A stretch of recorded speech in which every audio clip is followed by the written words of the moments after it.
the colouring is a little better today, but still not great. And here we go. Here's my little tiara, which you won't be able to see very well because it's in a webcam, which doesn't focus where I want. Tribute, acknowledgement of formal Fridays with the tiara. Let's see if we can get that in a bit better.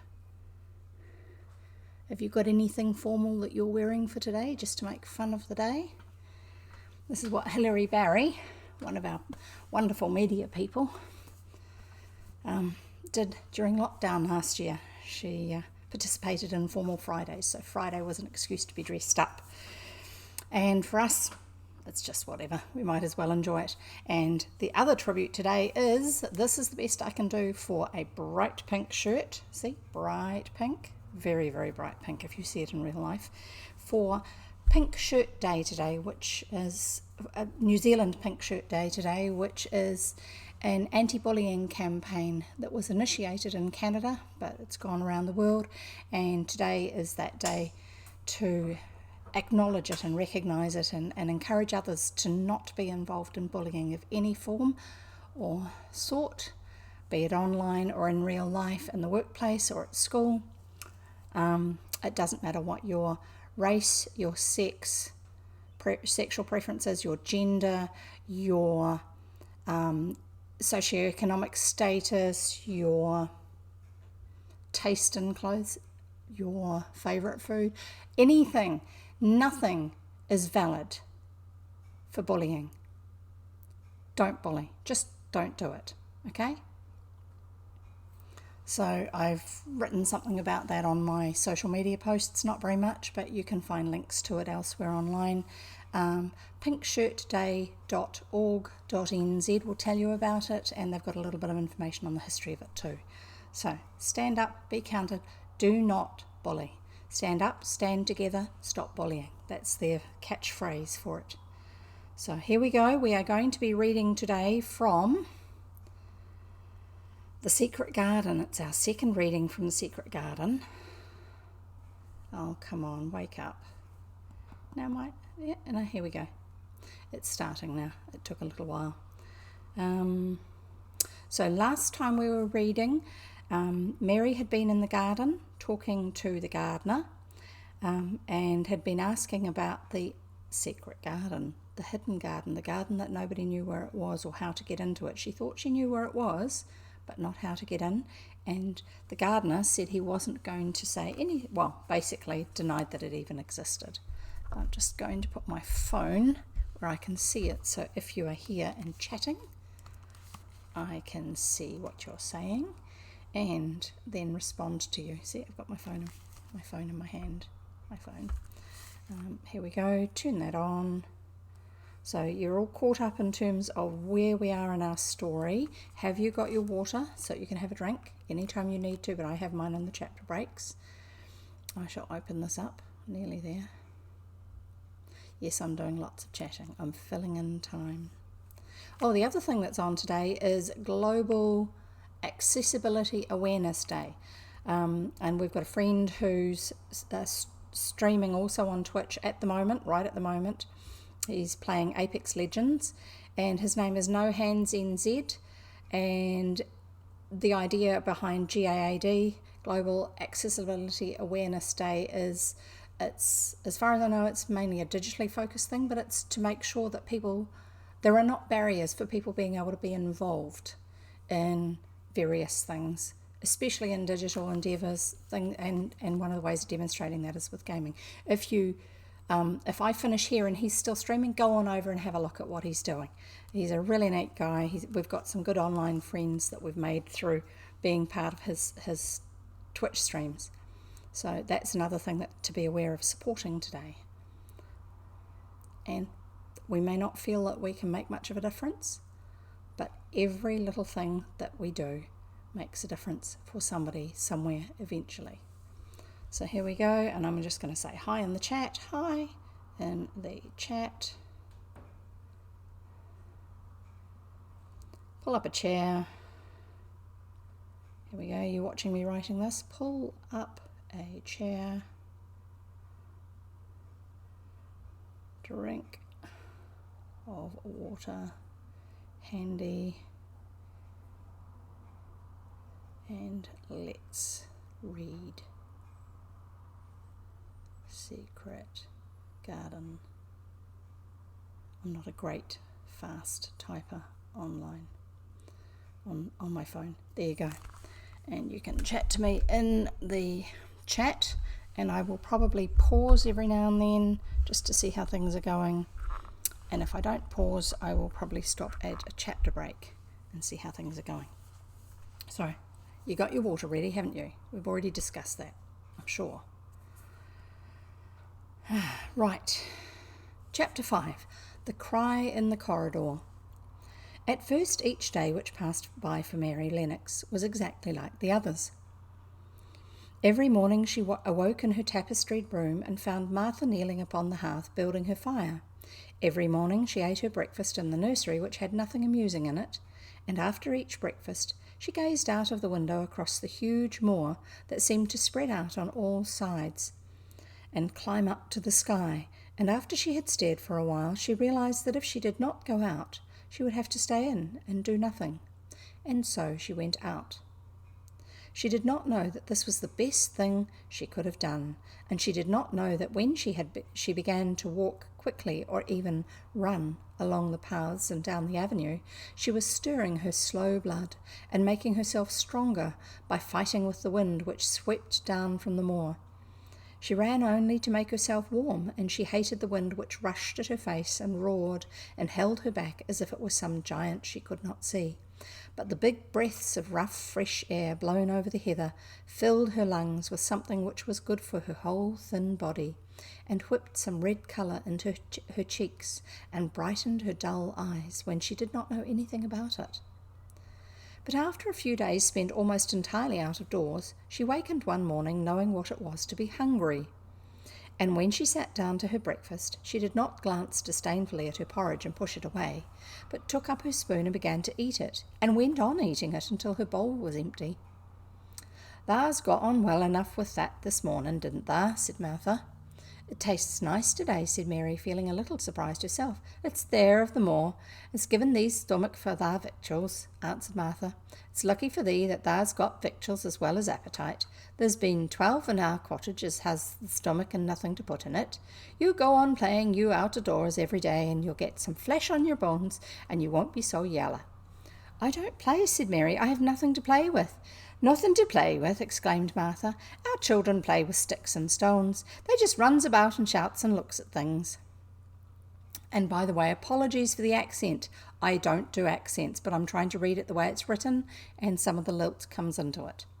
Sorry if it sounds Scottish or Irish instead of Yorkshire. Anyway, Mary did not shout, but she looked at things. There was nothing else to do. She walked round and round the gardens and wandered about the paths in the park. Sometimes she looked for Ben Weatherstaff, but though several times she saw him at work, he was too busy to look at her, or was too surly. Once when she was walking toward him, he picked up his spade and turned away as if he did it on purpose. One place she went to oftener than to any other. It was the long walk outside the gardens with the walls around them. There were bare flower beds on either side of it, and against the walls ivy grew thickly. There was one part of the wall where the creeping dark green leaves were more bushy than elsewhere. It seemed as if for a long time that part had been neglected. The rest of it had been clipped and made to look neat, but at this lower end of the walk it had not been trimmed at all. A few days after she had talked to Ben Weatherstaff, Mary stopped to notice this and wondered why it was so. She had just paused and was looking up at a long spray of ivy swinging in the wind when she saw a gleam of scarlet and heard a brilliant chirp, and there on the top of the wall perched Ben Weatherstaff's robin redbreast, tilting forward to look at her with his small head on one side. "Oh," she cried out, "is it you? Is it you?" And it did not seem at all queer to her that she spoke to him as if she was sure he would understand and answer her. He did answer. He twittered and chirped and hopped along the wall as if he were telling her all sorts of things. It seemed to Mistress Mary as if she understood him too, though he was not speaking in words. It was as if he said, "Good morning. Isn't the wind nice? Isn't the sun nice? Isn't everything nice? Let's both chirp and hop and twitter. Come on, come on." Mary began to laugh, and as she hopped and took little flights along the wall, she ran after him. As he hopped and took little flights along the wall, she ran after him. Poor little, thin, sallow, ugly Mary. She actually looked almost pretty for a moment. I like you, she cried out, pattering down the walk as she chirped and tried to whistle, which last she did not know quite how to do. But the robin seemed to be satisfied and chirped and whistled back at her. At last he spread his wings and made a darting flight at the top of a tree, where he perched and sang loudly. That reminded Mary of the first time she had seen him. He had been swinging on a tree top then, and she had been standing in the orchard. Now she was on the other side of the orchard and standing in the path outside a wall, much lower down, and there was the same tree inside. It's in the garden no one can get into, she said to herself. It's the garden without a door. He lives in there. How I wish I could see what it is like. She ran up the walk to the green door she had entered the first morning. Then she ran down the path through the other door and then into the orchard, and when she stood and looked up, there was the tree on the other side of the wall, and there was the robin just finishing his song and beginning to preen his feathers with his beak. It is the garden, she said. I'm sure of it. She walked round and looked closely at that side of the orchard wall, but she only found what she had found before, that there was no door in it. Then she ran through the kitchen gardens again and out into the walk outside the long ivy-covered wall, and she walked to the end of it and looked at it, but there was no door. And then she walked to the other end, looking again, but there was no door. It's very queer, she said. Ben Weatherstaff said there was no door, and there is no door, but there must have been one 10 years ago because Mr. Craven buried the key. Excuse me, I'm just getting my cushion that I forgot to put on my lap to hold up the book so my arms aren't feeling like they're falling off from holding it up. So here we go. Because Mr. Craven buried the key. This gave her so much to think of that she began to be quite interested and feel that she was not sorry that she had come to Misselthwaite Manor. In India, she had always felt hot and too languid to care much about anything. The fact was that the fresh wind from the moor had begun to blow the cobwebs out of her young brain and to waken her up a little. She stayed out of doors nearly all day, and when she sat down to her supper at night, she felt hungry and drowsy and comfortable. She did not feel cross when Martha chatted away. She felt as if she rather liked to hear her, and at last she thought she would ask her a question. She asked if after she had finished her supper. She asked it after she had finished her supper and had sat down on the hearthrug before the fire. Why did Mr. Craven hate the garden? She said. She had made Martha stay with her, and Martha had not objected at all. She was very young and used to a crowded cottage full of brothers and sisters, and she found it dull in the great servants' hall downstairs, where the footmen and upper housemaids made fun of her Yorkshire speech and looked upon her as a common little thing. And she sat and whispered among themselves. Martha liked to talk, and the strange child who had lived in India and been waited upon by blacks was novelty enough to attract her. She sat down on the hearth herself without waiting to be asked. "Art thou thinking about that garden yet?" she said. "I knew thou would. That was just the way with me when I first heard about it." "Why did he hate it?" Mary persisted. Martha tucked her feet under her and made herself quite comfortable. "Listen to the wind wuthering round the house," she said. "You could bear stand up on the moor if you was out in it tonight." Mary did not know what wuthering meant until she listened, and then she understood. It must mean that hollow, shuddering sort of roar which rushed round and round the house as if the giant no one could see were buffeting it and beating the walls and windows to try to break in. But no one knew he could not get in, and somehow it made one feel very safe and warm inside a room with a red coal fire. "But why did he hate it so?" she asked after she had listened. She intended to know if Martha did. Then Martha gave up her store of knowledge. "Mind," she said, "Mrs. Medlock said it's not to be talked about. There's lots of things in this place that's not to be talked over.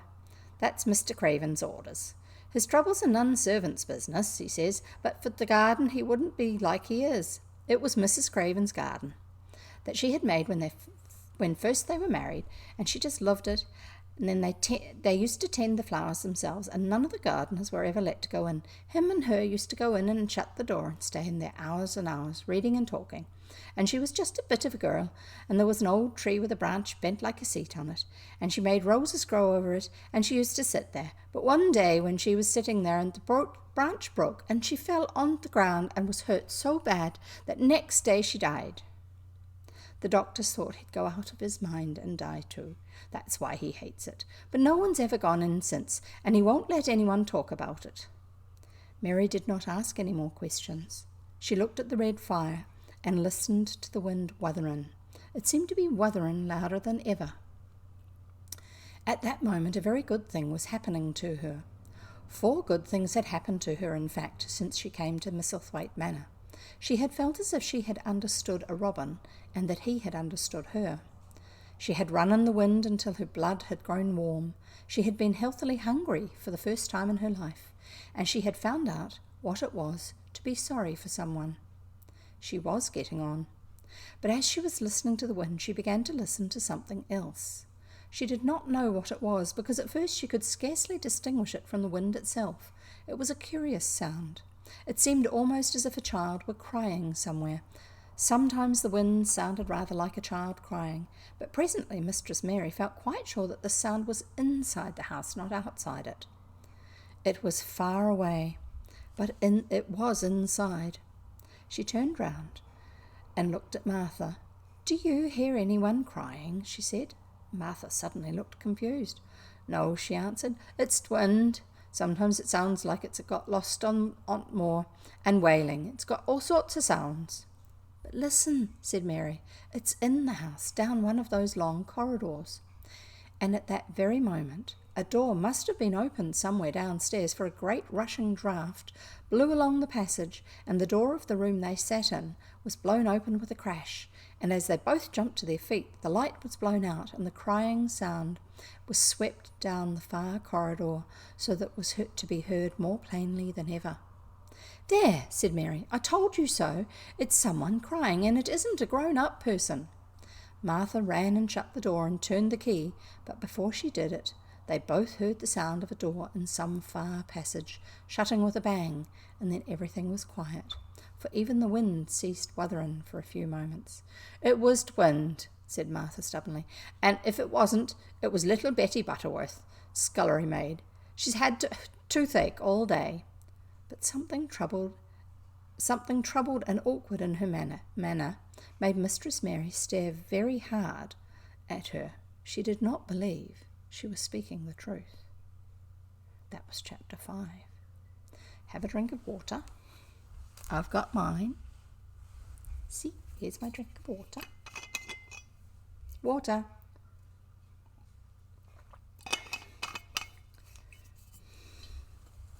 It's good for you. And because we're doing pink today, hundreds and thousands for snack time. The Kiwis will know what these are. The Canadians, not so sure. It depends on what Kiwis they know. And the rest of the world, I'm not sure. These are hundreds and thousands. They are iced pink. Oh, that camera's having a hard time seeing it. Iced pink biscuits, little thin ones that have hundreds and thousands on top. Hundreds and thousands of those little wee balls that they use for decorating things. And I'm going to have one now and enjoy the pink.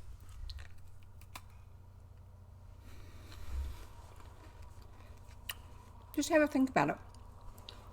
Have you ever been bullied? How did that make you feel? Would it have been nice if somebody had stood up for you or helped you to know that you weren't the only person that happened to?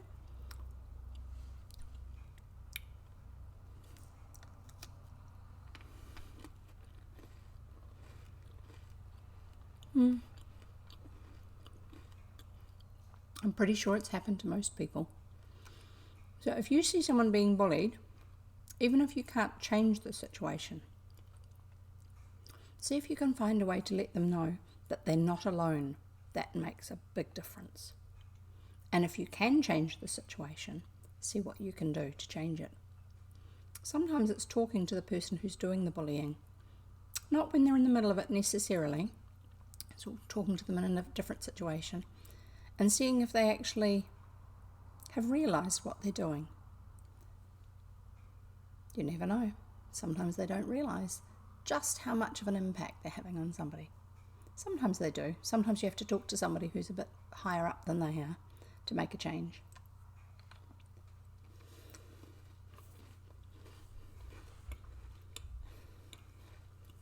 And if it's somewhere like a school or a workplace, sometimes you have to talk to somebody in the organisation and say, do you know this is happening?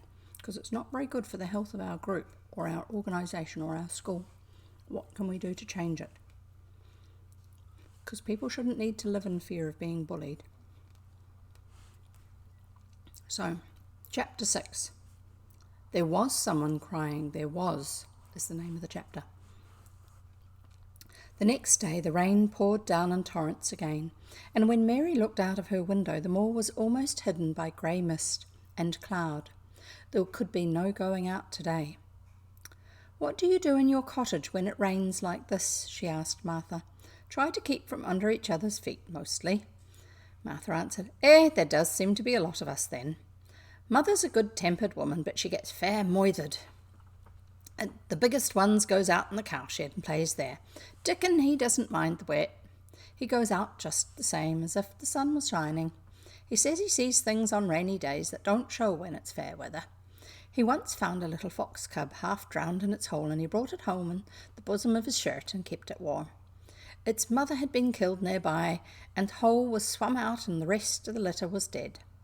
He's got it at home now. He found a half-drowned young crow one other time, and he brought it home too, and tamed it. It's named Soot because it's so black, and it hops and it flies with him everywhere." The time had come when Mary had forgotten to resent Martha's familiar talk. She had even begun to find it interesting, and to be sorry when she stopped or went away. The stories she had been told by her ayah when she lived in India had been quite unlike those Martha had to tell about the moorland cottage which held 14 people who lived in 4 little rooms and never had quite enough to eat. The children seemed to tumble about and amuse themselves like a litter of rough, good-natured collie puppies. Mary was most attracted by the mother and Dickon. When Martha told stories of what mother said or did, they always sounded comfortable. "If I had a raven or a fox cub, I could play with it," said Mary, "but I have nothing." Martha looked perplexed. "Can thou knit?" she asked. "No," answered Mary. "Can thou sew?" "No." "Can thou read?" "Yes." "Then why doesn't thou read something, or learn a bit of spelling? Thou'st old enough to be learning thy book a good bit now." "I haven't any books," said Mary. "Those I had were left in India." "That's a pity," said Martha. "If Mrs. Medlock had let thee go into the library, there's thousands of books there." Mary did not ask where the library was, because she was suddenly inspired by a new idea. She made up her mind to go and find it herself. She was not troubled about Mrs. Medlock. Mrs. Medlock seemed always to be in her comfortable housekeeper's sitting room downstairs. In this queer place one hardly ever saw anyone at all. In fact, there was no one to see but the servants, and when their master was away, they lived a luxurious life below stairs, where there was a huge kitchen hung about with shining brass and pewter, and a large servants' hall where there were 4 or 5 abundant meals eaten every day, and there was a great deal of lively romping that went on when Mrs. Medlock was out of the way. Mary's meals were served regularly, and Martha waited on her, but no one troubled themselves about her in the least. Mrs. Medlock came and looked at her every day or two, but no one inquired what she did or told her what to do. She supposed that perhaps this was the English way of treating children. In India she had always been attended by her ayah, who had followed her about and waited on her hand and foot. She had often been tired of her company. Now she was followed by nobody, and was learning to dress herself because Martha looked as though she thought she was silly and stupid when she wanted to have things handed to her and put on. "Hasn't thou got good sense?" she said once when Mary stood waiting for her to put on her gloves for her. Our Susan Ann is twice as sharp as thee, and she's only 4 years old. Sometimes thou looks fair soft in head." Mary had worn her contrary scowl for an hour after that, but it made her think several entirely new things. She stood at the window for about 10 minutes this morning after Martha had swept up the hearth for the last time and gone downstairs. She was thinking over the new idea which had come to her when she had heard of the library. She did not care very much about the library itself because she had read very few books, but to hear of it brought back to her mind the 100 rooms with closed doors. She wondered if they were all really locked and what she would find if she could get into any of them. Were there 100, really? Why shouldn't she go and see how many doors she could count? It would be something to do on this morning when she could not go out. She had never been taught to ask permission to do things, and she knew nothing at all about authority, so she would not have thought it necessary to ask Mrs. Medlock if she might walk about the house, even if she had seen her. She opened the door of the room and went into the corridor, and then she began her wanderings. It was a long corridor, and it branched into other corridors, and it led her up short flights of steps, which mounted to others again. There were doors, and there were pictures on the walls.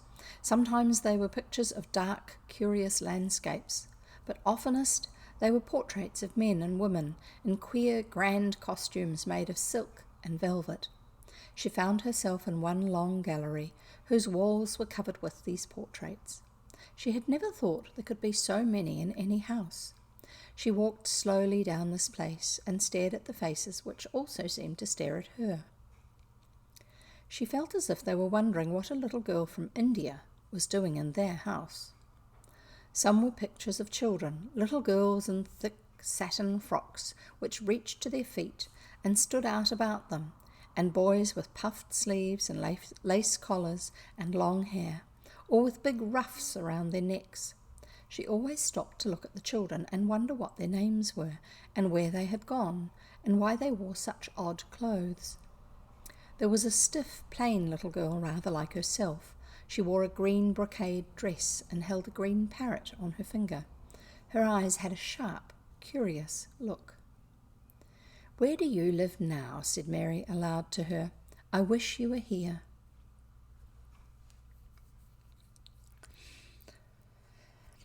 Surely no other little girl ever spent such a queer morning. It seemed as if there was no one in all the huge rambling house but her own small self, wandering about upstairs and down, through narrow passages and wide ones, where it seemed to her that no one but herself had ever walked.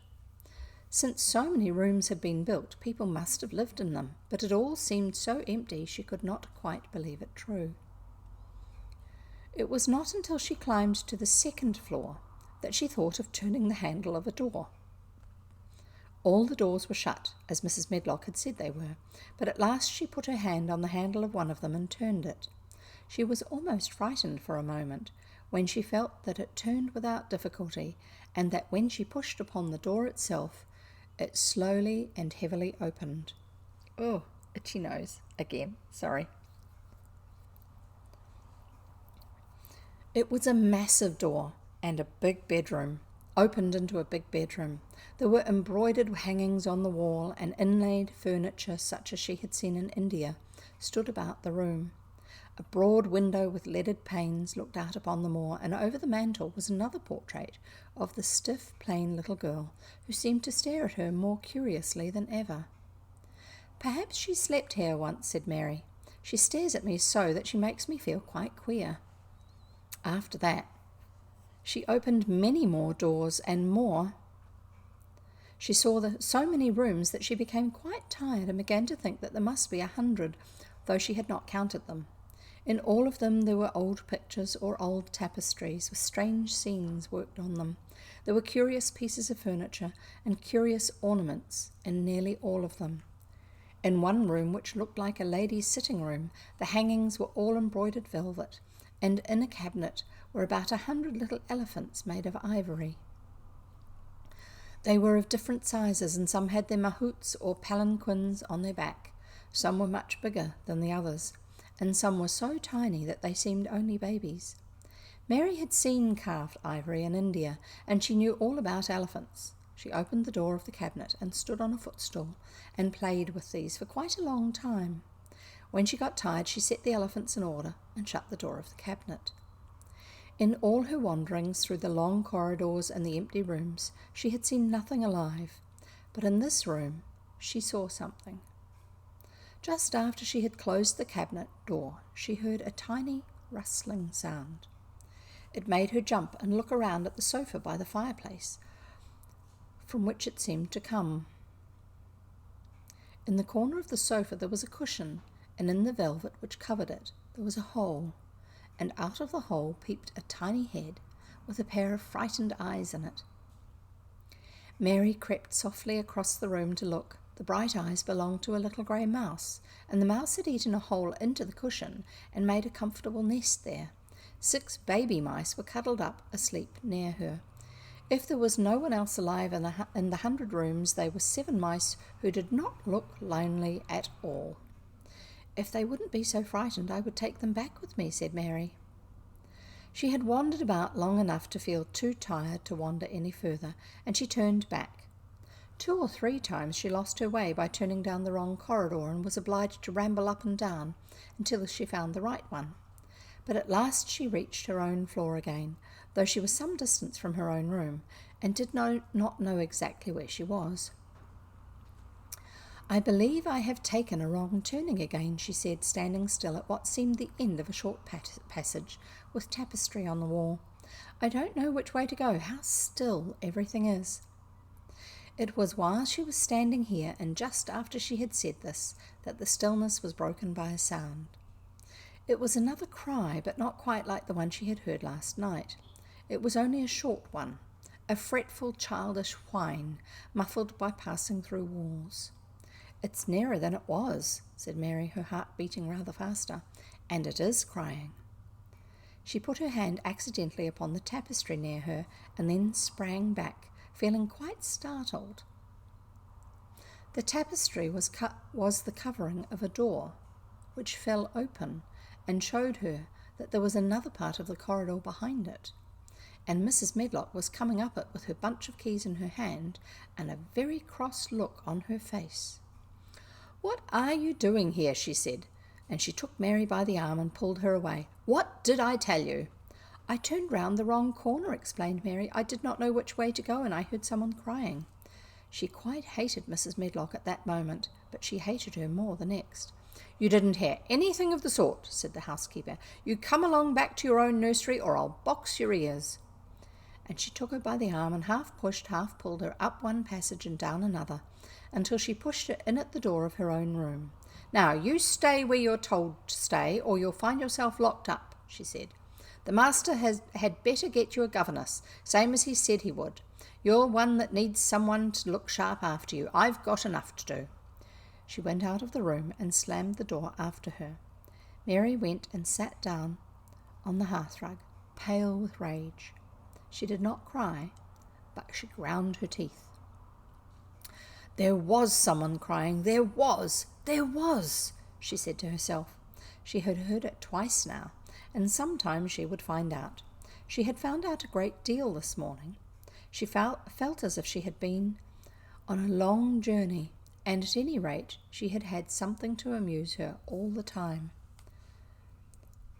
And she had played with the ivory elephants and had seen the grey mouse and its babies in their nest in the velvet cushion.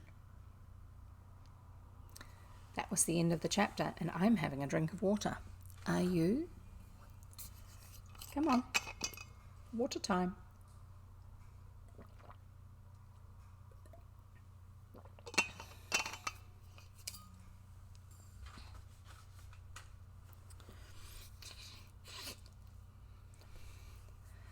Chapter 7, The Key of the Garden. Try and get my glasses comfortable on my nose. 2 days after this, when Mary opened her eyes, she sat upright in bed immediately and called to Martha. "Look at the moor! Look at the moor!" The rainstorm had ended, and the grey mist and clouds had been swept away in the night by the wind. The wind itself had ceased, and a brilliant, deep blue sky arched high over the moorland. Never, never had Mary dreamed of a sky so blue. In India, skies were hot and blazing. This was of a deep, cool blue, which almost seemed to sparkle like the waters of some lovely, bottomless lake. And here and there, high, high in the arched blueness, floated small clouds of snow white. The far-reaching world of the moor itself looked softly blue instead of gloomy purple-black or awful, dreary grey. "Aye," said Martha with a cheerful grin. "Storm's over for a bit. It does like this at this time of the year. It goes off in a night like it was pretending it had never been here and never meant to come again. It was because springtime's on its way, and it's a long way off yet, but it's coming. I thought perhaps it always rained or looked dark in England." No," said Martha, sitting on her heels among the black lead brushes. That's for polishing up the fireplace frame. "Not o' that sort." "What does that mean?" asked Mary seriously. In India, the natives spoke different dialects, which only a few people understood, so she was not surprised when Martha used words she did not know. Martha laughed as she had done the first morning. "There now," she said, "I've talked broad Yorkshire again like Mrs. Medlock said I mustn't. Not o' that sort means nothing of the sort," slowly and carefully. "But it takes so long to say it. Yorkshire's the sunniest place on earth when it's sunny. I told thee that I'd like the moor up after a bit. Just you wait till you see the gold-coloured gorse blossoms and blossoms of the broom and the heather flowering, all purple bells and hundreds of butterflies fluttering and bees humming and skylarks soaring up and singing. You'll want to get out on it at sunrise and live on it all day like Dickon does." "Could I ever get there?" asked Mary wistfully, looking out through her window at the far-off blue. It was so new and big and wonderful and such a heavenly colour. "I don't know," answered Martha. "Tha's never used thy legs since thou was born, it seems to me. Thou couldn't walk 5 mile. It's 5 mile to our cottage." "I should like to see your cottage." Martha stared at her a moment, curiously, before she took up her polishing brush and began to rub the grate again. She was thinking that the small, plain face did not look quite as sour at this moment as it had done the first morning she saw it. It looked just a trifle like little Susan Ann's when she wanted something very much. "I'll ask my mother about it," she said. "She's one of them that nearly always sees a way to do things. It's my day out today, and I'm going home. I'm glad. Mrs. Medlock thinks a lot of mother. Perhaps she could talk to her." "I like your mother," said Mary. "I should think thou did," agreed Mary, polishing away. "I've never seen her," said Mary. "No, thou hasn't," replied Martha. She sat up on her heels again and rubbed the end of her nose with the back of her hand as if puzzled for a moment, but she ended quite positively. "Well, she's that sensible and hard-working and good-natured and clean that no one could help liking her, whether they'd seen her or not. When I'm going home to her on my day out, I just jump for joy when I'm crossing the moor." "I like Dickon," added Mary, "and I've never seen him." "Well," said Martha stoutly, "I've told thee that the very birds like him, and the rabbits, and the wild sheep and ponies, and the foxes themselves. I wonder," she stared at her reflectively, "what Dickon would think of thee." "He wouldn't like me," said Mary in her stiff, cold little way. "No one does."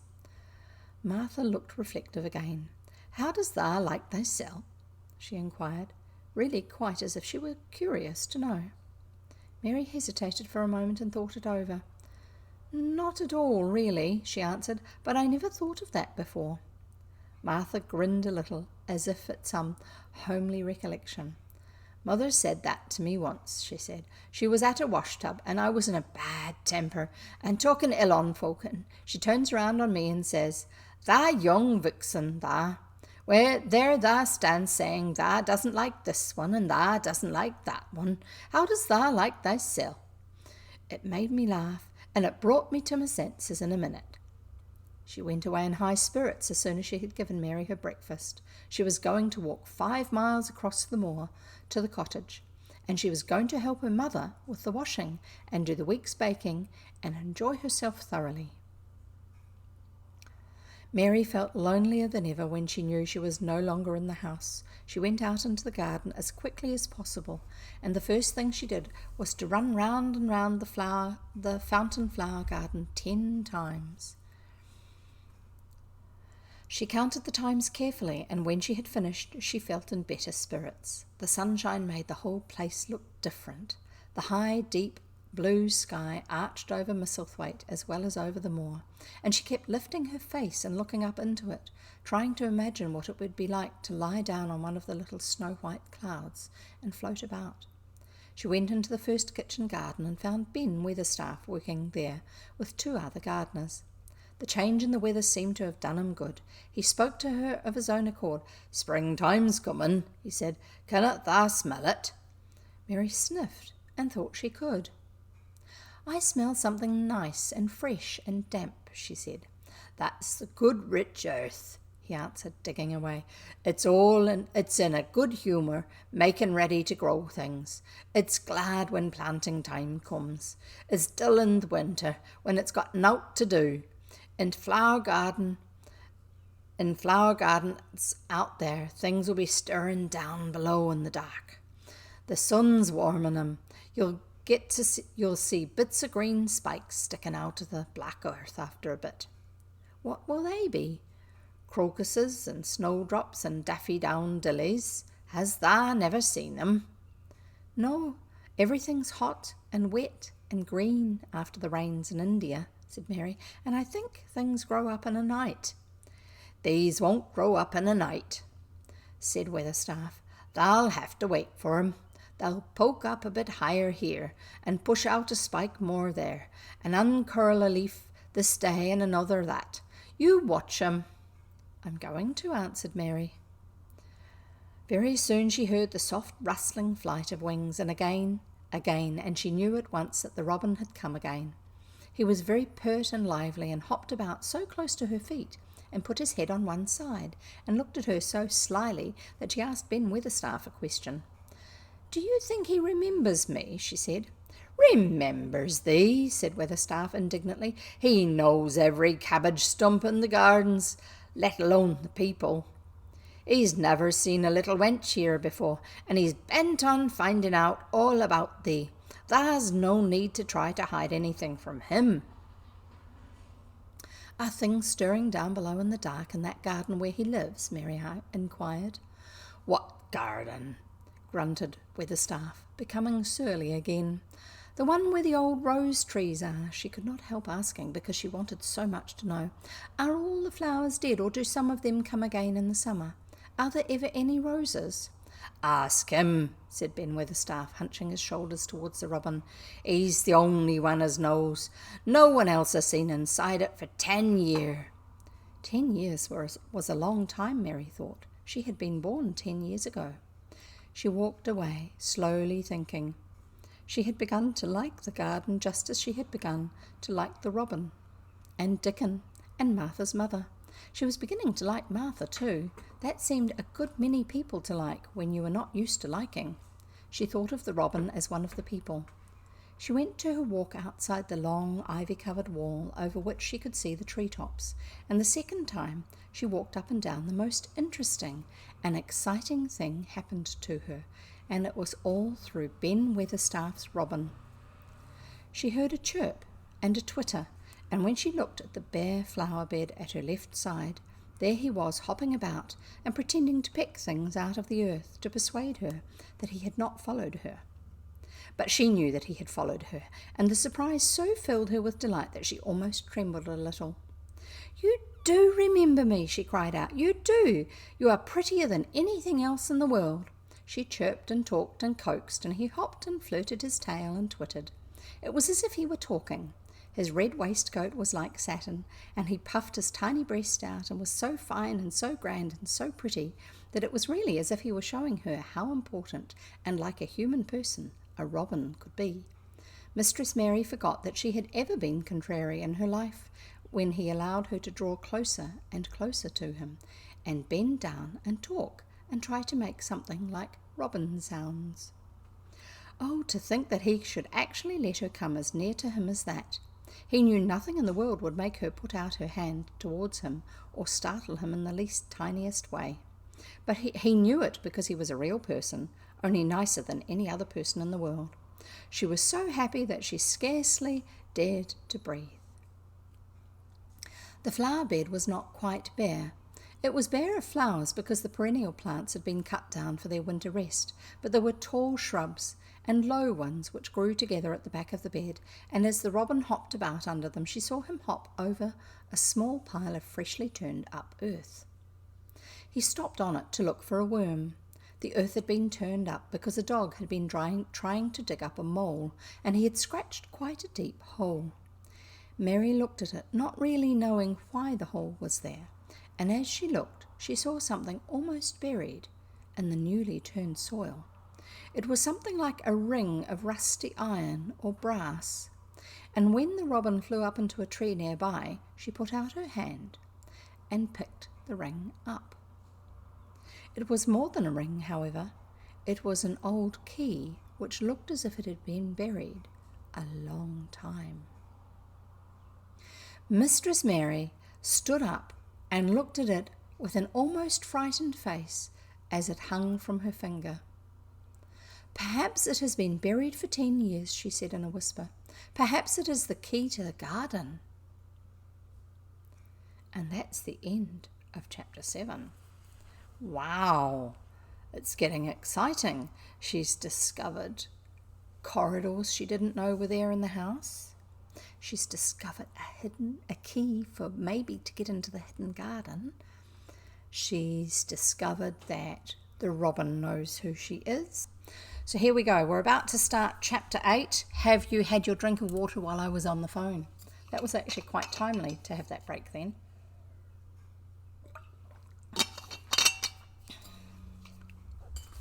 Right. Now, I'm not sure if anyone is actually trying to type in the chat and the chat bot has deleted your comments. I'll be able to look on the logs afterwards and see what's happened and see if we can get that fixed, if that is the case, if anything like that's happened. I'm really sorry. It's all new to me.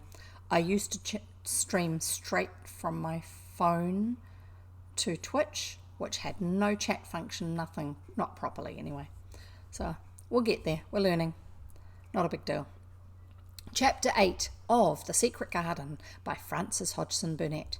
The Robin Who Showed the Way. She looked at the key quite a long time. She turned it over and thought about it.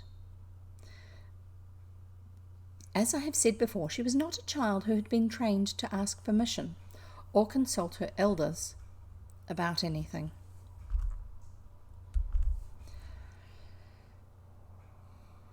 All she thought about the key was that if it was the key to the closed garden, and she could find out where the door was, she could perhaps open it and see what was inside the walls and what had happened to the old rose trees. It was because it had been shut up so long that she wanted to see it. It seemed as if it must be different from other places, and that something strange must have happened to it during 10 years. Besides that, if she liked it, she could go into it every day and shut the door behind her, and she could make up some play of her own and play it quite alone, because nobody would ever know where she was, but would think the door was still locked and the key buried in the earth. The thought of that pleased her very much. Living, as it were, all by herself in a house with 100 mysteriously closed rooms, and having nothing whatever to do to amuse herself, had set her inactive brain to working, and was actually awakening her imagination. There is no doubt that the fresh, strong, pure air from the moor had a great deal to do with it, just as it had given her an appetite, and fighting with the wind had stirred her blood. And so the same things had stirred her mind. In India she had always been too hot and languid and weak to care much about anything.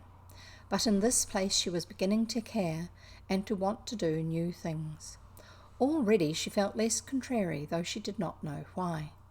She put the key in her pocket and walked up and down her walk. No one but herself ever seemed to come there, so she could walk slowly and look at the wall, or rather at the ivy growing on it. The ivy was a baffling thing. Howsoever carefully she looked, she could see nothing but thickly growing, glossy, dark green leaves. She was very much disappointed. Something of her contrariness came back to her as she paced the walk and looked over it at the treetops inside. It seemed so silly, she said to herself, to be near it and not able to get in. She took the key in her pocket when she went back into the house, and she made up her mind that she would always carry it with her when she went out, so that if she should ever find the hidden door, she would be ready. Mrs. Medlock had allowed Martha to sleep all night at the cottage, but she was back at her work in the morning, with cheeks redder than ever, and in the best of spirits. She got up at 4 o'clock. "I got up at 4 o'clock," she said. "Aye, it was pretty Aunt Moore, and the birds getting up, and the rabbits scampering about, and the sun rising. I didn't walk all the way. A man gave me a ride in his cart, and I can tell you I did enjoy myself." She was full of stories of the delights of her day out. Her mother had been glad to see her, and they had got the baking and washing all out of the way. She had even made each of the children a dough cake with a bit of brown sugar in it. "I had 'em all piping hot when they came in from playing Aunt Moore, and cottage was all smelt a nice clean hot baking, and there was a good fire, and they just shouted for joy. 'Our Dickon,' he said, 'our cottage was good enough for a king to live in.'" In the evening they had all sat around the fire, and Martha and her mother had sewed patches on torn clothes and mended stockings. Martha had told them about the little girl who had come from India, and who had been waited on all her life by what Martha called blacks, until she hadn't known how to put on her own stockings. "Eh, they did like to hear about you," said Martha. "They wanted to know about all the blacks and the ships you came in. I couldn't tell 'em enough." Mary reflected a little. "I'll tell you a great deal more before your next day out," she said, "so that you will have more to talk about. I dare say they would like to hear about riding on elephants and camels, and about the officers going to hunt tigers." "My word," cried delighted Martha, "it would set 'em clean off their heads. Would thou really do that, miss? It would be same as a wild beast show like we heard they had in York once." "India is quite different from Yorkshire," Mary said slowly, as she thought the matter over. "I never thought of that. Did Dickon and your mother like to hear you talk about me?" "Why, our Dickon's eyes nearly started out of his head, they got that round," answered Martha. "But mother, she was put out about your seeming to be all by yourself like. She said, 'Hasn't Mr. Craven got no governess for her, nor no nurse?' And I said, 'No, he hasn't, though Mrs. Medlock says he will when he thinks of it. But she says he mayn't think of it for 2 or 3 years. "I don't want a governess," said Mary sharply. "But mother says you ought to be learning your books by this time, and you ought to have a woman to look after you. And she says, 'Now, Martha, you just think how you'd feel yourself in a big place like that, wandering about all alone, and no mother. You do your best to cheer her up,' she says. And I said I would." Mary gave her a long, steady look. "You do cheer me up," she said. "I like to hear you talk." Presently Martha went out of the room and came back with something held in her hands under her apron. "What does thou think?" she said, with a cheerful grin. "I've bought thee a present." "A present?" exclaimed Mistress Mary. "How could a cottage full of 14 hungry people give anyone a present?" "A man was driving across the moor peddling," Martha explained, "and he stopped his cart at our door. He had pots and pans and odds and ends, and mother had no money to buy anything. Just as he was going away, our Elizabeth Ellen called out, 'Mother, he's got skipping ropes with red and blue handles.' And mother, she calls out quite sudden, 'Here, stop, mister, how much are they?' And he says, 'Twopence.' And mother, she began fumbling in her pocket, and she says to me, 'Martha, thou has bought me thy wages like a good lass, and I've got 4 places to put every penny, but I'm just going to take 2pence out of it to buy that child a skipping rope.' And she bought one, and here it is." She brought it out from under her apron and exhibited it quite proudly. It was a strong, slender rope with a striped red and blue handle, at each end, but Mary Lennox had never seen a skipping rope before. She gazed at it with a mystified expression. "What is it for?" she asked curiously. "For?" cried out Martha. "Does that mean that they've not got skipping ropes in India? For all they've got elephants and tigers and camels. No wonder most of 'em's black. This is what it's for. Just watch me." And she ran into the middle of the room and, taking a handle in each hand, began to skip and skip and skip, while Mary turned in her chair to stare at her, and the queer faces in the old portraits seemed to stare at her too, and wonder what on earth this common little cottager had the impudence to be doing under their very noses. But Martha did not even see them. The interest and curiosity in Mistress Mary's face delighted her, and she went on skipping, and counted as she skipped until she had reached 100. "I could skip longer than that," she said when she stopped. "I've skipped as much as 500 when I was 12, but I wasn't as fat then as I am now, and I was in practice." Mary got up from her chair, beginning to feel excited herself. "It looks nice," she said. "Your mother is a kind woman. Do you think I could ever skip like that?" "You just try it," urged Martha, handing her the skipping rope. "You can't skip 100 at first, but if you practice you'll mount up. That's what Mother says. She says nothing will do her more good than skipping rope, and it's the sensiblest toy a child can have. Let her play out in the fresh air skipping, and it'll stretch her legs and arms and give her some strength in 'em." It was plain that there was not a great deal of strength in Mistress Mary's arms and legs when she first began to skip. She was not very clever at it, but she liked it so much that she did not want to stop. "Put on thy things and run and skip out of doors," said Mary. "Mother said I must tell you to keep out of doors as much as you could, even when it rains a bit, so as thy wrap up warm." Mary put on her coat and hat and took her skipping rope over her arm. She opened the door to go out, then suddenly thought of something and turned back rather slowly. "Martha," she said, "they were your wages. It was your tuppence, really." "Thank you." She said it stiffly because she was not used to thanking people or noticing that they did things for her. "Thank you," she said, and held out her hand because she did not know what else to do. Martha gave her hand a clumsy little shake, as if she was not accustomed to this sort of thing either. Then she laughed. That queer old womanish thing," she said. "If that'd been Elizabeth Ellen, that'd give me a kiss." Mary looked stiffer than ever. "Do you want me to kiss you?" Martha laughed again. "Nay, not me," she answered. "If thou was different, perhaps tha'd want to thyself. But thou isn't. Run off outside and play with thy rope." Mistress Mary felt a little awkward as she went out of the room. Yorkshire people seemed strange, and Martha was always rather a puzzle to her. At first she had disliked her very much, but now she did not. The skipping rope was a wonderful thing. She counted and skipped and counted until her cheeks were quite red, and she was more interested than she had ever been since she was born. The sun was shining and a little wind was blowing, not a rough wind, but one which came in delightful little gusts and brought a fresh scent of newly turned earth with it. She skipped round the fountain garden and up one walk and down another. She skipped at last into the kitchen garden and saw Ben Weatherstaff digging and talking to his robin, which was hopping about him. She skipped down the walk toward him, and he lifted his head and looked at her with a curious expression. She had wondered if he would notice her. She really wanted him to see her skip.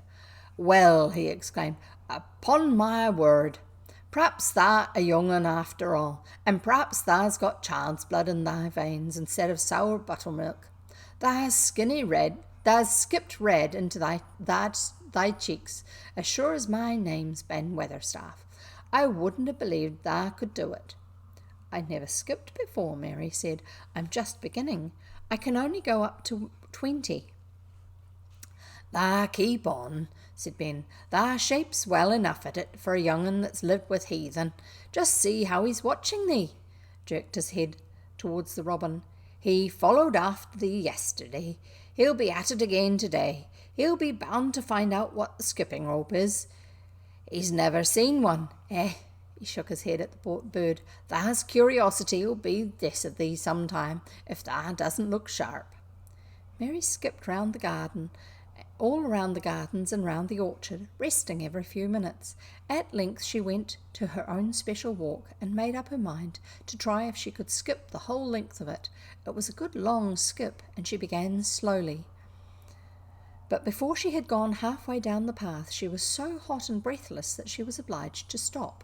She did not mind much, because she had already counted up to 30. She stopped with a little laugh of pleasure, and there, lo and behold, was the robin swaying on a long branch of ivy.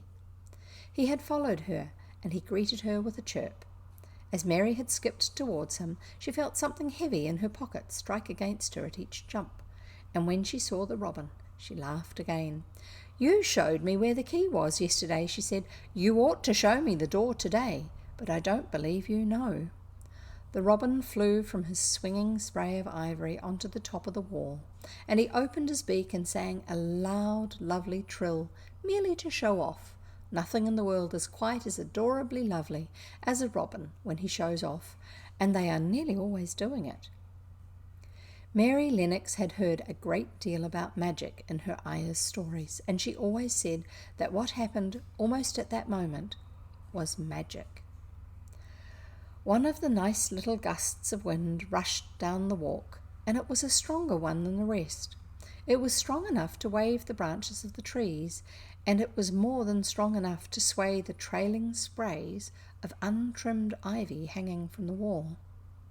Mary had stepped close to the robin, and suddenly the gust of wind swung aside some loose ivy trails, and more suddenly still she jumped towards it and caught it in her hand. She did this because she had seen something under it, a round knob which had been covered by leaves hanging over it. It was the knob of a door. She put her hands under the leaves and began to push and pull them aside. Thick as the ivy hung, it nearly all was a loose and swinging curtain, though some had crept over wood and iron. Mary's heart began to thump, and her hands to shake a little in her delight and excitement. The robin kept singing and twittering away and tilting his head on one side, as if he were as excited as she was. What was this under her hands, which was square and made of iron, and which her fingers found a hole in? It was the lock of the door, which had been closed 10 years, and she put her hand in her pocket, drew out the key, and found it fitted in her pocket, fitted in the keyhole.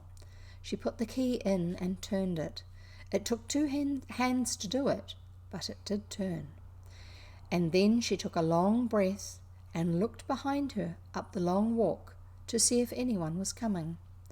No one was coming. No one ever did come, it seemed, and she took another long breath because she could not help it, and she held back the swinging curtain of ivy and pushed back the door, which opened slowly, slowly. Then she slipped through it and shut it behind her, and stood with her back against it, looking about her and breathing quite fast with excitement and wonder and delight. She was standing inside the secret garden. And that's the end of the chapter, and that's it for today. The next chapter is chapter 9, called The Strangest House Anyone Ever Lived In. And I'm stopping there, which I already told you. So, did you have any new words that you've written down to look up? Because that was something that we were going to see if we could remember to do. Next time, bring along a pencil and a piece of paper, or a pen and a piece of paper, and write down any strange words that you need to know about. See if you can find them in a dictionary or even online. And if you can't find them, maybe you can write them in my... No, I can't see them in my chat. If you go across to my Discord channel, you'll have to join Discord to be able to do it, but you'll be able to write it there and ask the question. So if you're a child, you need to check with your parents and get them to do it for you. If you're an adult, you're responsible for yourself. And I look forward to meeting you sometime over on Discord, and there's a link in my channel here somewhere that'll tell you how to find me on Discord. So I'm going to say goodbye for now, and we'll look forward to reading some more of The Secret Garden next time.